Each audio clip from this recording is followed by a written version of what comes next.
waxaa dhowr maalmood oo kaliya inaga xigaan maalintii farxadda muslimiinta caalamka ee ciidul fidri waxaana lagu guda jiraa bartamaha tobankii dambe ee Ramadaan xilligan oo kale suuqyada Burco waxay ahaan jireen cidhiidhi aan la geli karin oo jiq ah waxaana cidhiidhigaasi qaybta ugu weyn lahaa macaamiisha suuqyada bacadlaha ee marka ciidku soo dhawaado laga iibsado agabka ciidka ee carruurta guryaha iyo dadka waaweyn intaba sanadkan suuqu waa ka duwan yahay sidii hore muuqaal ahaan balse ganacsigii isbedel weyn oo ku yimi ma jiro sababta ugu weyn ee muuqaal ahaan bedeshay isla markaasna aanu jirin cidhiidhigii bulshada ayaa ah saamaynta xanuunka daran ee coronavirus uu ku yeeshay Somaliland iyo weliba tirada xanuunkaasi laga helayo ee dadka ah maalin kasta oo soo kordhaysa mulkiilayaasha qaar ka mid ah carwooyinka dharka ayaa sharaxaya isbedelka ku yimi suuqa sanadkan ee dhinaca wax iibsiga booqii bulshada iyo weliba sicirka alaabta dhammaan agabkii ama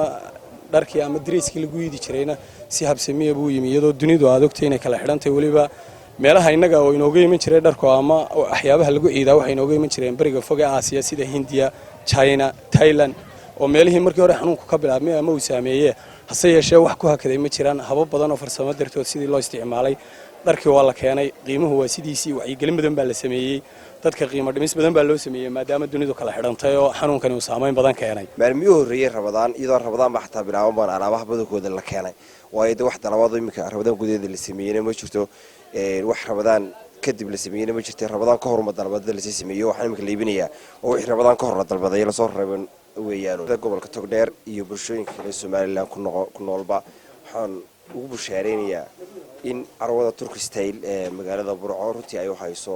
mar walba alaab jaban oo tayale oo Turki leh oo maxay tulay Talyaani leh oo maxay tulay Bangladesh leh oo wadan walba leh oo runtii alaabo tayale laga keeno runtii shaqaale furfuran oo jaban ay joogaan qiimo ku raali gelinayaad ugu meeyso saameynihii jiray ama xanuunka noqdaan ama si suuqyada kala noqdaan wallahi marka laga hadlayo suuqa iyo ganacsiga wax saameyn ama wax isbedel ay ku keenay ma jirto dadku soo dhaweeyay adeegana caadiga iidaha u adeegan jireen waliba iidan waxa kaga duwan iidii hore bishii 8 maraysa ama 7 maraysa ayuu suuqii iid bilowday dhammaan carruurtii nooc qalabkii wax kasta ay doonayeen waa loo keenay haday dhar tahay haday waxyaabo kale ku ciidan tahay haday kaweeyo kala tahay si fiican oo suuqu sidiisii hore wax isbedel oo ku yimi oo la oran kara xanuunkii baa saameeyay ma jiraan dadku waqtigii hore laabta la keeni jiray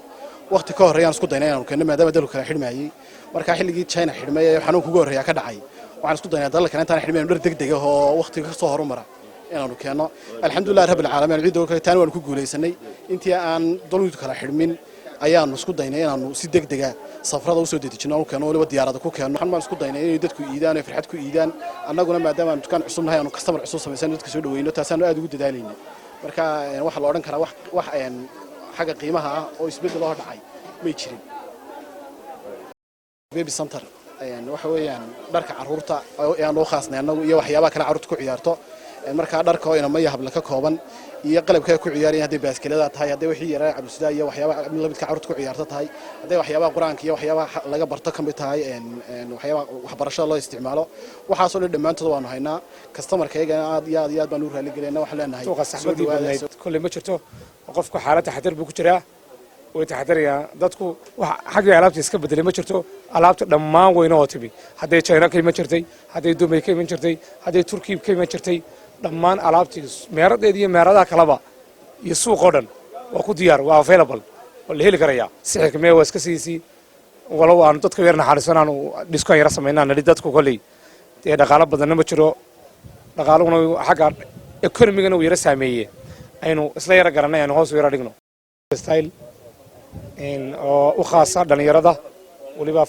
qaybta style-ka carruurtu cusub tahay iyo dambe la koosatay dhammaan dhalinyarada daafaha dunida iyo ugu soo dhaweynaya gobolka Togdheer dharaatow u tayalaba keenay oo u fiican quality leh qaar ka mid ah waalidka iyo carruurta Burco ayaa xusay in sanadkan rajaxmo badan ay qabeen oo ay filayeen inaan carruurtu dhar ciideed loo heli doonin balse ku amaanay ganacsatada in xilli horeba ay keeneen agabkii ciidda sidaas darteedna wax isbedel ah ku iman suuqii iyo alaabtii waxba ma dhaxeeyaan waxba nagu yeelan ilaahay baan ka magan galay ugu faraxsanaayo way manayaan islaade haye wata adoon wanaagsan ومصطفى عثمان مقالة ورباهنة قرن كسومالان مقالة برع